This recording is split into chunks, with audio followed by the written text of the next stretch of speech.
My boyfriend used me as a financial doormat and I went bankrupt because of his optimistic dreams. Now that I'm done being his atlas holding his world together, he's starting to panic. My boyfriend and I started dating in July of 2014. He is the biggest optimist in the world and lived a pretty cushy life as the only child of divorced parents. We both lived separately and had jobs that covered all our bills and then some. He bought an expensive sports car, gaming computer, and purebred dog.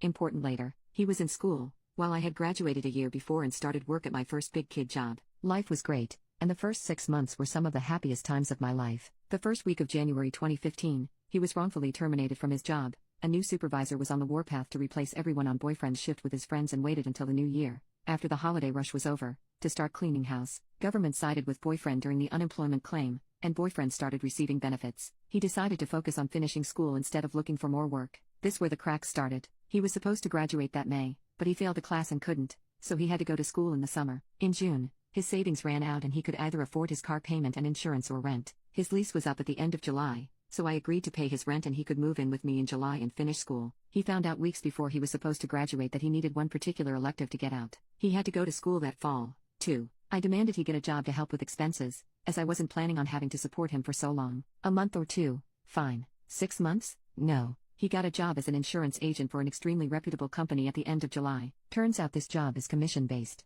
Being the optimist he is, the manager's talk of being able to make unlimited amounts of money drew him in. I paid for him to take the certification tests he needed to work, and he started trying to build a client base selling structured financial products. He made and makes nothing. He'll have a $700 payday for a small close, then nothing for months. He's out there busting his ass every day, but building a financial client base from scratch without any family privilege or existing networks is ridiculously hard. In Sept 2015, we downsized from my fancy downtown apartment to a posh house on the edge of the ghetto. I paid the security deposit and double rent at both places for a month as that's how the lease overlaps worked out, totaling about $3,500. By November, my savings was almost gone and I had to liquidate shares of my family trust, on which I took a penalty, as my grandfather did not want us to access it before age 25, to get us by. By deck, I had $300 in savings and nothing left in my family trust. I had spent about $17,000 since July supporting us, his job, he needed money to take clients out for lunch and coffee, his dog, and my dog. Since September, we had been having recurring fights about money and chores. I expected him to pick up 90% of the housework as his way of paying me back. He never shaped up on either front. He just kept repeating to me the same things that his manager said to him to draw him in.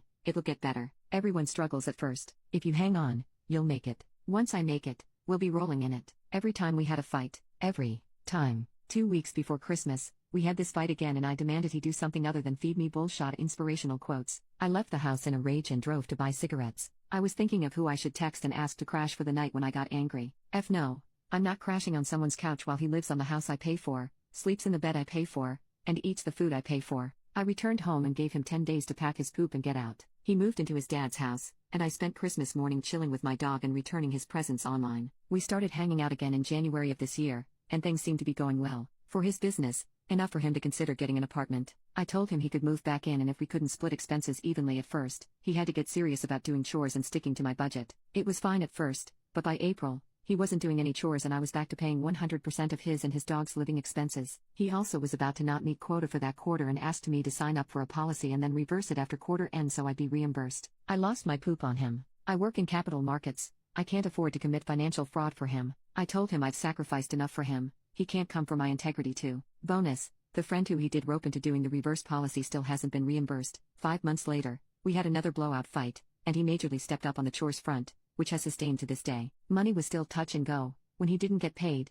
his fancy car ate it up every month. He landed a big case in May, and paid his half rent in June for the first time, and offered to pay all of July, which he did. By the second week of July, he was completely broke again, and told me last minute he couldn't pay August rent. I had to scramble to get the cash needed in one account to send the check. He couldn't afford to pay for his half of groceries like he promised either, so that was a scramble too. I'm so sick of this. I work an incredible job for my age, paid off all my college debt 8 months after graduation, and own my car, yet I'm living paycheck to paycheck supporting him. There's always something, even if it's a legitimate something, that keeps him from paying his half. It's been a effing year and there hasn't even been marginal improvement. His job is meant for filthy rich trust fund kids who can afford to be this broke while they build their client base. I admire his optimism but he's not suffering for listening to it. I am. I have enabled him far too long, and after the most recent fight about money, I realized he is too immature to be trying his hand at this job. He complains when he meets with clients that spend their money on cars and trips and toys instead of buying a policy from him, when he blew his money on a car and a gaming PC when he had a steady paying job. He has no problem having regular,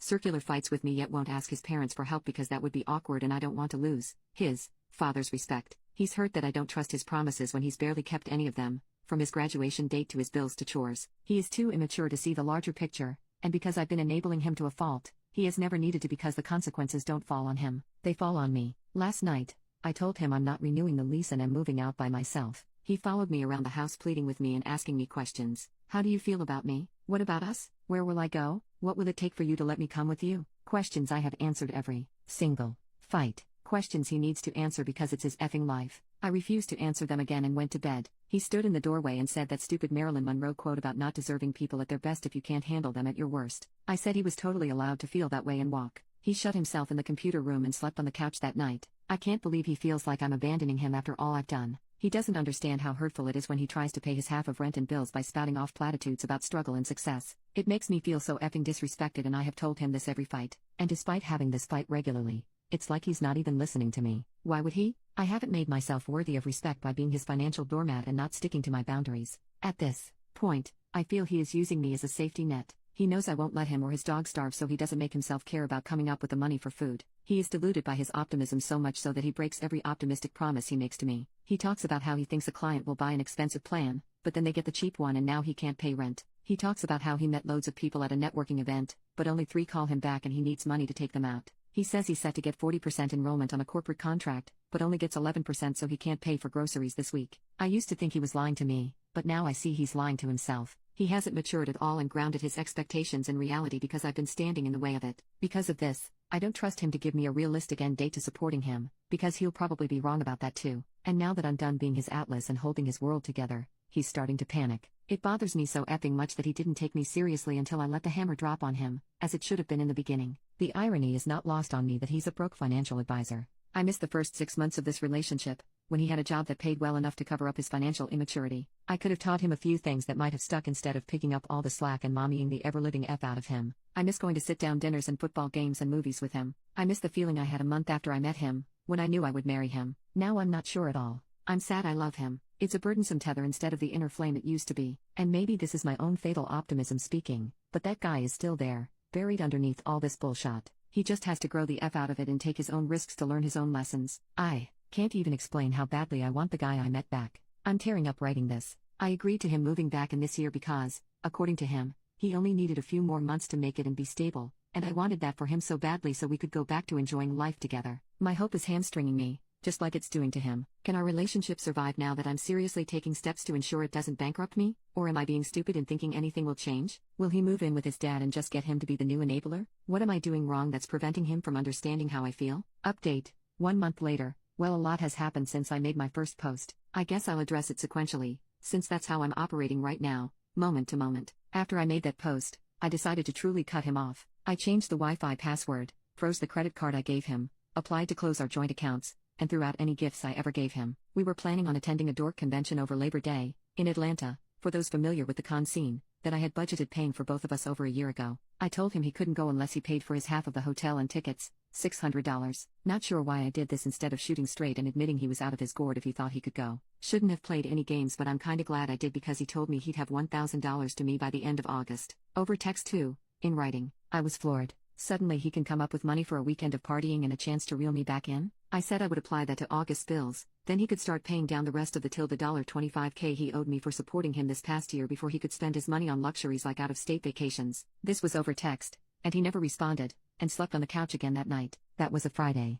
Saturday morning, he left the house around 9 a.m. with his dog, leaving all of his crap in my house. I piled all of his and his dog's stuff under his desk and got rid of any pictures of him around the house. I blocked him everywhere but Facebook and text. I went to 2 rental house showings, loved one of them and the landlord, put a deposit down that day, went on multiple walks with my dog as well as a long trip to the dog park, and celebrated/vended/drank wine through Twizzlers with my next-door neighbor and her boyfriend. Ex-boyfriend never returned that night. Sunday. I spent the day working on cosplays and outfits for the convention as well as goofing off with my neighbor and dog. It was lovely. I kept waiting for this wave of sadness and regret to hit me, but it never did. He had been out for 24 hours and his name wasn't on the lease. I texted him that his claim to residency was gone, and he needed to come get his things with 24 hours notice. He said he was coming that night. I said 24 hours notice. He agreed to Monday evening. Monday, he picks up his stuff in his father's truck and gives me back the key. Hours after he left, he added a song to our shared YouTube playlist, Say Something by A Great Big World. I added Gravity by Sarah Bareilles and Too Good by Drake, then removed his access to the playlist the next morning. Yeah, middle school communication methods. Wednesday, his best friend texts me like nothing is wrong. Thursday, I text my ex about when I can expect his check in the mail. He doesn't respond. Friday morning, I email him. At this point, as far as I can tell, he's gone no contact with me. I send him one last email a day later basically stating that, and he asks me to coffee Sunday night. We met up for coffee. He never mentions repayment at all, but in the discussion about our feelings, we both felt the same way about this: betrayed, abandoned, hurt, and distrustful of the other person. He felt I had lied when I said I was fine supporting him and basically insinuated that I wouldn't want to be repaid if I believed in us because otherwise I was actually loaning him money under the guise of love and setting him up to fail. When I realized he felt just as used as me because I cut him off from my money, I knew I was done. My stomach sank like a weight. I let him finish talking, then we parted ways. He asked if he could contact me.